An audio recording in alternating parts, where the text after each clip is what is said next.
Bom, pessoal, então, continuando de onde paramos, estamos agora no nosso quarto exercício do Borderline Simulation. E nesse exercício nós vamos fazer o enchimento das garrafas e o tamponamento delas. Na primeira parte, que consta no enchimento, nós temos aqui um output que vai energizar uma solenoide do tubo de enchimento, fazendo com que esse tubo se estenda até o fundo da garrafa posicionado. Então, nós vamos ter aqui outros dois outputs que vão carregar essa garrafa com muito ou pouco líquido, a depender do tipo de garrafa que estamos enchendo. E por fim, nós vamos ter aqui o processo de tamponamento. Ele não faz acepção de garrafas grandes ou pequenas, ele simplesmente, e também ele não causa nenhum problema se ele descer no local onde tem uma garrafa vazia. Então a gente faz a economia aqui puramente por questão econômica, eu não preciso fazer a diferenciação de garrafa grande ou pequena, só se tem ou não tem, tá? Pela primeira parte, vamos estabelecer algumas coisas rápidas aqui. A primeira é que se eu descer esse tubo e a minha esteira estiver em movimento, é bem provável que ela vai causar a quebra da garrafa que estiver embaixo dela e de todas as garrafas que estiver no caminho. Então eu sei que quando eu descer esse tubo de solenoide, eu preciso ter uma pausa na esteira. E essa vai ser uma das primeiras coisas que nós vamos fazer. Vamos primeiro fazer como vai descer a esteira, então nós vamos fazer como vai acontecer a pausa. No que tange a parte da esteira aqui, é simplesmente colocar um normalmente fechado, assim como a gente fez com a questão da caixa cheia, só que agora com a presença do meu tubo. Nós podemos colocar aqui que quando a minha mangueira estiver acionada, vamos colocar aqui nossa definição de que é o nosso tubo acionado, ele não vai deixar que a esteira se movimente para causar a quebra das garrafas. Aqui embaixo vamos criar pelo menos umas duas linhas de comando aqui. E na primeira linha de comando nós vamos colocar a execução desse tubo, tá? Vamos colocar aqui uma execução desse tubo e ele vai ter que se dar por algumas características. A primeira é, ele precisa estar na posição. Se ele não estiver na posição, ele vai causar uma quebra. E essa posição é a mesma do nosso sensor de presença de garrafa aqui. Então eu posso colocar a presença direta dele na nossa conexão. Outra coisa que nós temos que nos preocupar é se a garrafa que estiver diretamente abaixo dela aqui não seja uma garrafa quebrada. Então vamos reiniciar a simulação aqui. Podemos fazer a contagem de imagens também, mas aqui nós podemos fazer bem rápido, né? Vamos pegar aqui a posição, ó, do 4 aqui, ó, 0, 1, 2, 3, 4, 5, ou seja, 9 menos 5, posição 5 do bit, tá? Então nós vamos pegar a posição 5 do bit mais próximo da palavra referente que está aqui. Então vamos colocar aqui um normalmente fechado, porque eu não quero que ela acione quando aquilo ali for uma placa quebrada. Vamos aqui abrir aqui o bit.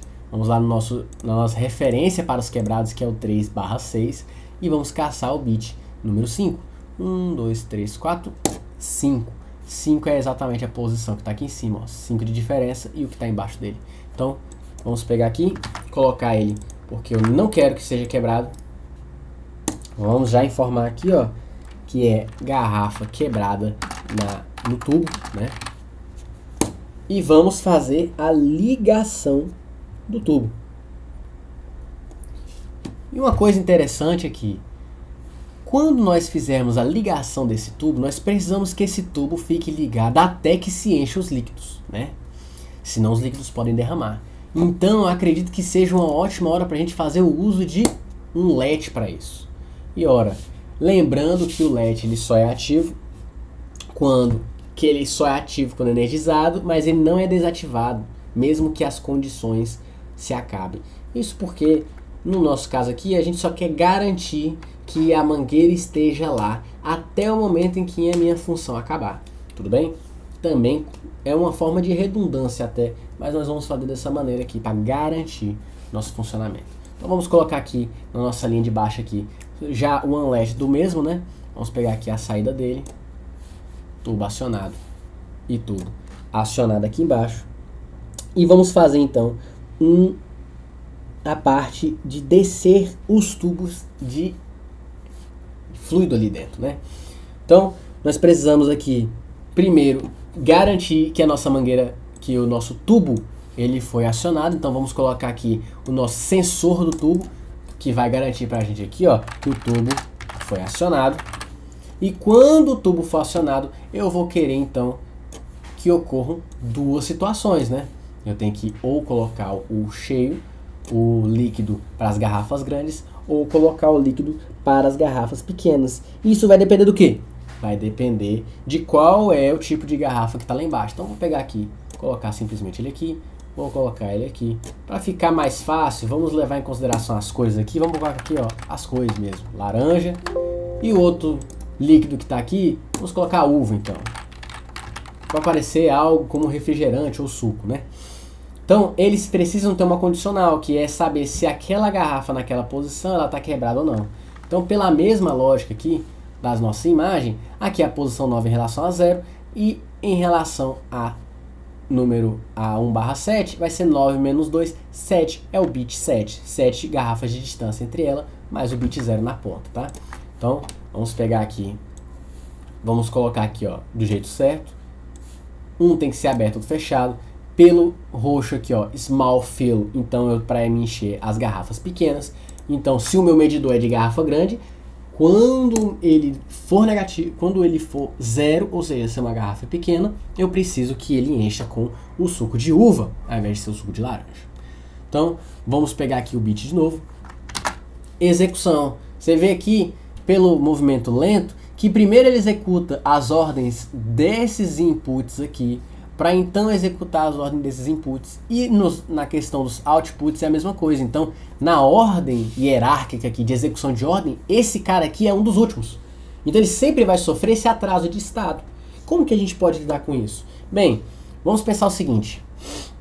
Se a minha referência é o momento que ele está ligado, o momento que o meu sensor de presença de garrafa que está ligado vai ditar se eu vou mudar de estado ou não, eu posso fazer esse alçapão não abrir quando o meu estado acaba de mudar, mas abrir quando eu estou neste momento de transição, ó.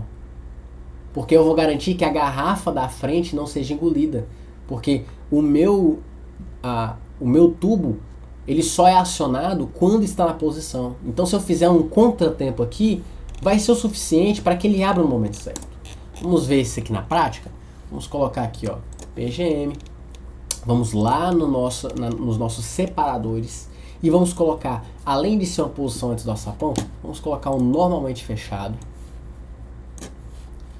do nosso sensor de ligação, de forma que ele sempre vai fazer em contraturno. Sempre vai fazer em contraturno ao tubo de preencher os líquidos. Então, aqui os dois eles estão fazendo sempre no contraturno e dessa forma eles só vão acionar na hora que as esteiras estiverem se movendo.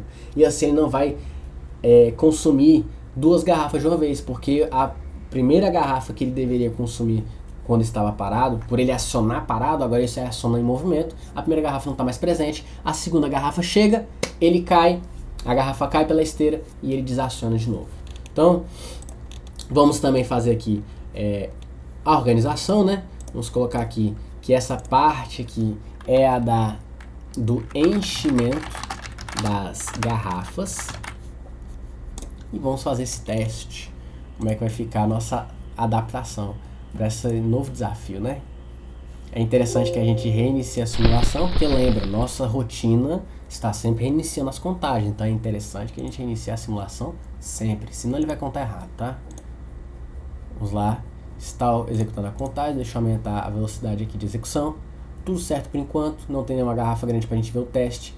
Vamos ver quando estiver chegando. Olha só, a primeira garrafa chegando. A primeira garrafa grande está chegando. Vamos ver quando chegar perto. Vou diminuir a velocidade para a gente observar como é que está fazendo o funcionamento dela. Ó. Ela tem que funcionar não quando estiver parada, mas no momento que estiver se mexendo. Viu só? Como ele ativa no momento que está se mexendo, isso é uma garantia de que ele não vai pegar a garrafa anterior, porque ele não parou no meio do estado.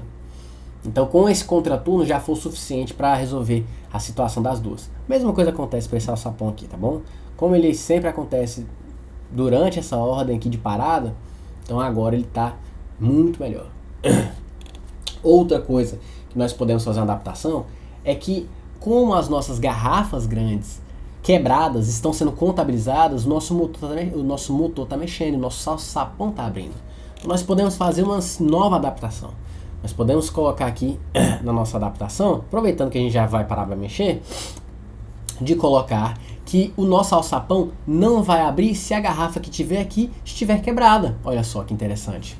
Vamos lá colocar ela antes de terminarmos nosso tamponamento das garrafas. Então, pela mesma lógica, chegamos aqui no separador de garrafa grande. Vamos fazer a contagem pelas imagens. Aqui é o nosso ponto 23, então 22, né, o que a gente está usando. Se esse aqui é o ponto de referência para o 0, então para o 4 vai ser 22 menos 4, 18, sabendo que o bit 0 está em cima dele, né? Então, vamos colocar aqui, ó, 18, ele é a segunda palavra no segundo termo, no terceiro termo, né? Que eu arranco os 15, sobra 3 para o segundo termo. Então vai ser o 3.7.3, né? Então vamos pegar aqui e colocar um normalmente fechado nas nossas contagens de garrafa grande aqui em cima, para que ele não abra o alçapão quando tiver com a garrafa grande. Vamos pegar aqui, ó, botar B 3.7, porque a gente pulou uma palavra inteira, né? O número 18 é maior do que a palavra que a gente já estava. A gente vai de 0 a 15, então 16, 17, 18 são os três primeiros termos. 0, 1, 2. 0, 1, 2. Então vamos colocar aqui 7/2. Esse aqui é para ser o nosso ponto antes do alçapão. Nosso QG antes do alçapão. GG. Nosso QG antes alçapão GG. A última coisa que nós vamos fazer na nossa adição aqui vai ser o tamponamento das garrafas. Novamente vamos colocar aqui mais umas duas linhas de comando para que a gente possa fazer o tamponamento. Lembre que talvez possa existir a situação de que o nosso preenchimento do tubo não esteja acontecendo porque embaixo dele esteja uma garrafa quebrada, mas existe o tamponamento. Então o tamponamento também tem que parar a esteira. Todos os processos aqui, entendam, tem que agir de forma independente. Por quê? Se eles agirem de forma independente, eu tenho a garantia de que se qualquer condição que não bater em um, não vai estragar o funcionamento do outro, tá? Então vamos colocar aqui na mesma lógica, um normalmente fechado. Esse normalmente fechado vai ser o motor da tampa. Então vamos pegar aqui, ó, O2/9. Isso aqui nada mais é do que tampa, do que o descer da tampa, né? Desce a tampa. Vamos colocar dessa maneira. E vamos colocar aqui embaixo um funcionamento muito parecido, mas simplificado, uma vez que a gente está preocupado simplesmente com o processo de tamponamento, né? E o processo de tamponamento, ele está preocupado só com se a garrafa está quebrada ou não. Então, vamos lá pelo mesmo processo de contagem. Onde está o nosso tamponamento? Nosso tamponamento está no ponto 19, usando como referência o 1/6. 1/8 é 4, então 19 menos 4, 15. Isso contando o 0 aqui, nessa posição. Então aqui a gente já tem no último bit da palavra 3.6 a posição do tamponamento. Então vamos colocar ele aqui, ó. Eu preciso que seja normalmente fechado. Então B 2.3, na verdade B3 2.6/15. Esse aqui está logo abaixo do tamponamento. Então, QG no tamponamento. Muito grande essa palavra, né? Tamponamento. Vamos colocar aqui a organização do acionado da nossa tampa. Muito simples. A tampa foi acionada. E partindo do mesmo princípio que se o solenoide da tampa descer rápido demais, é possível que ela não tampe direito. Vamos colocar a primeiro momento o nosso processo que a gente colocou aqui em cima. Pode parecer redundante, mas vai servir pra gente no que a gente quer, né? Primeiro a gente quer que ele esteja na posição existente, certo? E outra coisa, a gente pode colocar um ASR nele. Transformar isso aqui em um LET, colocar um unLET e colocar um sensor de que garantido que ele foi completamente acionado, ou seja, a tampa desceu completamente. Então, ele pode retornar, iniciar o processo de retorno do seu sistema. Aqui nós temos que colocar um bit especial para isso. Nós temos aqui o pulso de reset, nós temos aqui no 303, vamos colocar um nome para não perder aqui, ó, pulso do tubo. E aqui nós vamos colocar pulso, vamos primeiro colocar o nome, né, B304, B30/4, e este é o nosso pulso tamponamento, tá bom? Então aqui nós vamos colocar um comentário para manter bem didático, separado, tamponamento das garrafas, e podemos botar para teste esta máquina. Vamos reiniciar a simulação, vamos colocar aqui para fazer o download e vamos mandar rodar. Olha só que maravilha, tamponamento da máquina funcionando perfeitamente, o enchimento também funcionando perfeitamente. Vamos ver como é que ele vai reagir às intempéries, as máquinas quebradas, as máquinas cheias. Olha só, as quebradas estão passando bonitinho, eles não estão descendo nas quebradas, nem mesmo o nosso alçapão agora está descendo nas quebradas. Todos que tem espaço aqui, que fossem grandes, ele continua fechadinho, só passa o que tiver cheio, tá bom? Esse foi o exercício 4 de hoje. Então, já estamos prontos para chegar nas retas finais do nosso exercício de simulação.